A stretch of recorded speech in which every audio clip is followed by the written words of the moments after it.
So I have to let you know first that the music industry, as you probably know, is in a tailspin. It's in a disaster state. Last year, 95% of all music downloaded online was stolen. So can you think of another industry, healthy or not, that is in a state like that? Newspapers! Right now, the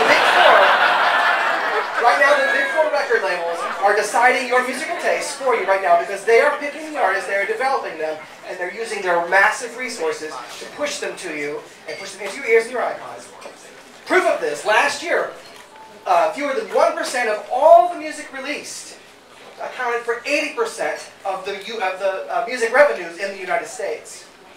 Okay, and 13% of that was American Idol and Disney artists.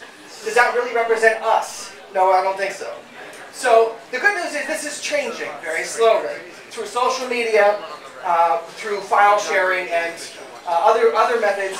We are getting our tastes represented. This has, of course, been called Music 2.0 all over the industry, but what it really means is that instead of having music being pushed down to you from a selected few, you're able then to reach into the cloud of content and grab what you want. And this is wonderful, but the question is, how is it that you can find what you want with a massive amount, hundreds of thousands of titles out there? And in the industry, we call this music discovery.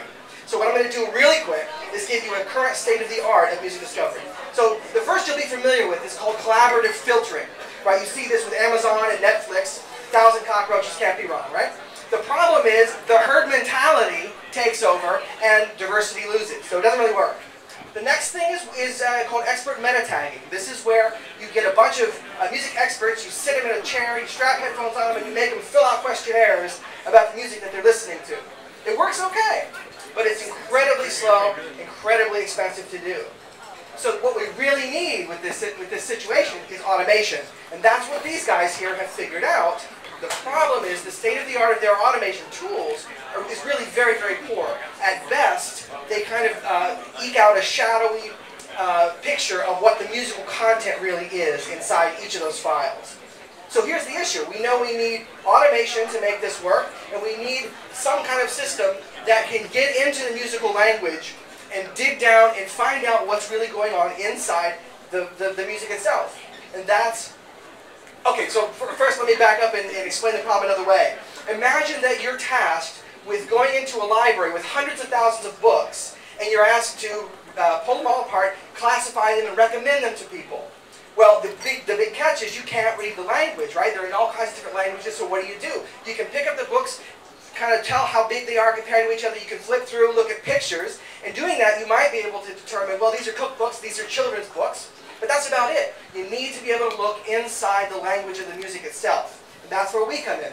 At Orpheus Media Research, we've developed a patent-pending technology that can pull apart these instrumental layers, can find creative ideas, identify the musical stuff that we really want to know about, and follow those creative ideas throughout a piece of music. And we affectionately call it Clio, is its name. So what makes Clio totally different is that it doesn't use standard pattern matching algorithms and scour through databases to find patterns. What it does is it's built on a framework of human cognition and psychology, human psychology research. So it listens to music in the way that we do, in the way that humans do. That's what makes it different. So how is Clio going to fix this broken music industry? Well, what we're doing right now is we're using the Clio ability to comprehend and parse music intelligently to become a critical component of music discovery system. But that's not all that Clio can do. In addition to that, what Clio can do is it can listen to a number of pieces of music, multiple pieces of music, to determine exact degrees of similarity between them, between multiple pieces of music. And that's essential, of course, to online piracy detection and copyright infringement.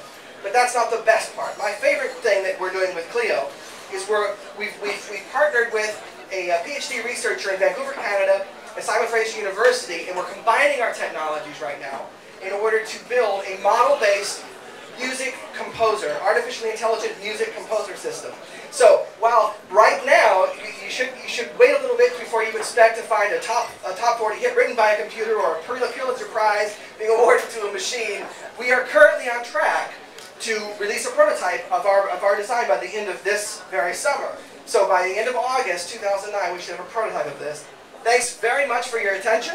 I hope to meet people and to chat about this. I'm a brand new member at Indie Hall, just starting on Monday, so if you don't meet me here, come into the hall and we'll chat, all right?